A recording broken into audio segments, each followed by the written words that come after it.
overlap. Okay.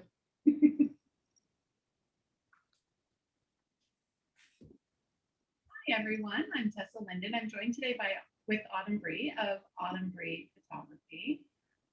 Autumn, you're going to be teaching a course upcoming on the APNPI Academy entitled In-Person Sales Workflows. I think is a fantastic course that probably everybody will benefit from, no doubt. Definitely. Tell us a bit about yourself and how you got started in photography. So I'm actually originally from Windsor, Ontario. I used to live in Vancouver for 3 years, and I started kind of getting interested in taking like pictures just of scenery and different things like that. I came back home in 2010, and when I came back home, I bought a camera. I started just taking pictures of the kids at my camp. I used to run a summer camp. So we did pictures at the summer camp, like headshots, because it was an acting camp, and the parents really loved the pictures. So they had asked me to do family pictures, and then it just grew and grew and grew and grew from there. Great start. I love it. That's nice. You do beautiful work. So I can see why people kept coming back to you. Your work is actually quite stunning. So your course, In-Person Sales Workflows, what can students expect to learn? Just give us a high-level overview of what will be going on in that. So I'll definitely be talking about how to structure your consultation or reveal sessions with a strategic workflow in order to ensure that clients are interested in not only buying your products, but being a part of the experience. And everything that I do teach in IPS does come from a client perspective in terms of conveying your value and, you know, building relationship, all the things that even us as consumers that we would want when we engage with different companies. So I try to really focus on that framework and really try and build on the confidence and the skills in order to go into these meetings confidently. Mm-hmm. Confidence is a big one, because I think we hear a lot of objections for IPS, and one of the big ones from photographers, from our perspective, is like, oh, but I'm an artist, I'm a terrible salesperson. Are you going to help your students overcome those mental roadblocks that come with IPS? Yes, absolutely. So a huge thing for me, even just in my own IPS business, is remembering that we are not trying to be salesy. We are trying to educate, and we are trying to convey value. And once you convey value and you build that relationship, half of your work is already done. So once I basically teach the students how to do that first, it will build that confidence so that they can kind of sit back on trying to sell things and more so allow that relationship that they've already built to sell things for them. And also just kind of teaching them how to reframe their mind and look at things differently when it comes to IPS. A lot of people do think it's just selling, selling, selling, selling. I do very little selling. So using examples that are kind of real life to me and things that I've done to conquer some of those fears will be key in the course. Excellent. I love that. And then the other thing I think that the fear in IPS comes about out of like client objections. So number one, you have to hurdle your own, and then clients that are going to say no. Yep. Will we also be addressing that in the class? Yeah, so a lot of that, a lot of people think that that's all started in our marketing, but really it's how clients perceive the service and the value of what you're offering them. So a lot of clients that we already in our head are like, that client's not going to book, that client's not going to, buy a lot of things, or whatever the case is, end up being some of our best clients at times. So again, it goes back to reframing how we think about the process and how we're servicing our clients, and making sure that we're not just being so focused on selling high and, being salesy, and we're actually really connecting with someone on a different type of personalized level. And it's also going to be the entire process. So giving so much of your time, people psychologically will feel that they owe you something back.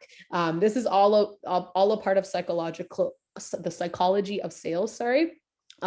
So if we're giving them our pre-consultation time, our consultation time, our shoot time, our reveal time, and then you're like, and these are my pricing, they can justify it in their head because they're like, wow, she spent a lot of time with us. So I really just want to focus on like changing mindset and really building confidence in the students so that they understand that it's not just about what you sell, it's about how you interact. Yeah. And I think the great thing about photography too is you do get to spend so much time with your clients by a pre-consultation, and even just the session in itself. Mm-hmm. Those relationships that you're talking about really comes quite naturally to what we do. So Absolutely. we're going to be able to take students through the process of removing all those roadblocks and really realizing that they probably already have all the skills they need. They just need to think about it differently. Yeah, exactly. That's awesome.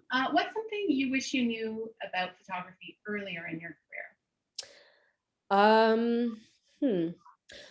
I would say I wish I knew to charge what I'm worth and to have a proper cost of doing business, which again ties into IPS. But it's really important, regardless if you're doing IPS, if you're doing an all-inclusive model, if you're doing a mixture of both, that you're charging at least to not just make your bills, but to be profitable so that you can grow and that you can scale your business over time. So I wish that I had the skills that I teach now to other students back 10 years ago, because I feel like I would be 10 years further financially. I mean, please, that's I think you've just delivered one of my favorite answers, that you wish you knew that you would charge what you're worth.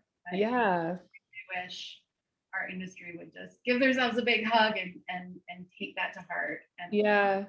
yeah, I think it's so important. And I know we do it from a place of love, obviously, in photography, but at the end of the day, we're providing a business too. So Exactly. what excites you about the photography industry right now? COVID lockdowns. That's exciting, right? No, I'm joking. I think the most exciting thing, I would say, like in a lot of the photography groups that I'm in, the amount of community and like people helping each other and people posting their pictures and getting feedback on it and people being gentle about it and people teaching people about pricing. Like I just love to see like this group of like-minded people helping and uplifting each other and for free. Like we're all doing it to help each other.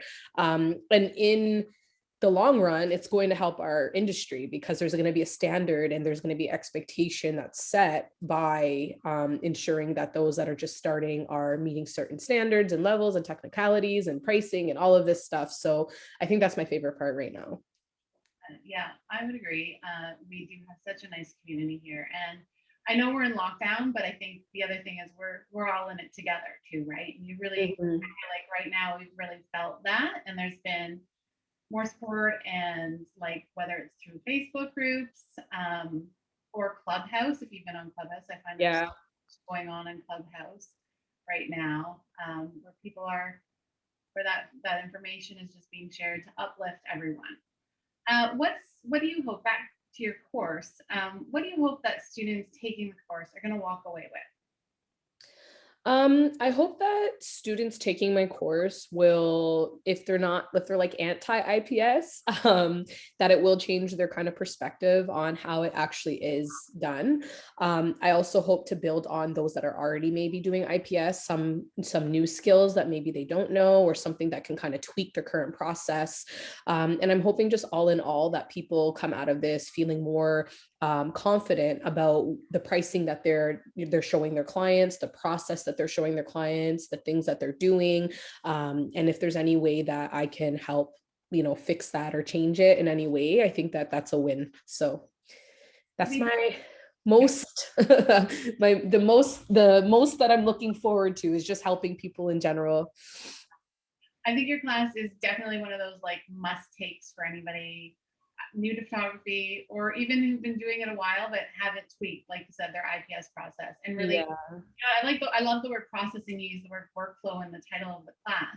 That workflow, and I'm a big fan of those sorts of things. Anything that's going to make, at the end of the day, your job easier, and in this case, more profitable.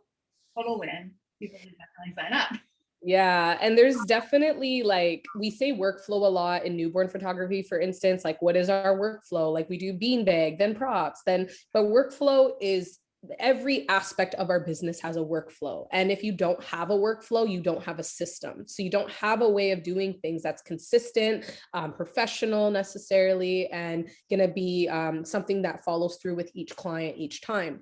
Obviously, when we're doing IPS, things can be tweaked because we don't always know what clients like products wise they might be interested in, or we don't know which pricing structure might be beneficial. But having the basis and then being able to kind of tweak it and adjust it as you grow is definitely needed. Like you need that basic information and education on how to do it properly, and then you can grow and change things as you learn.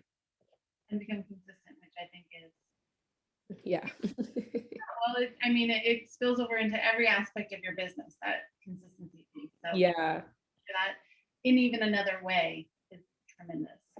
So I'm looking forward to your class. I think it's one that you don't want to miss. It's been lovely talking to you this morning, Autumn. You too. This afternoon, I guess. Stay safe out there. You too. Yeah, and have a great day. Thank you. Take care. Okay. Bye.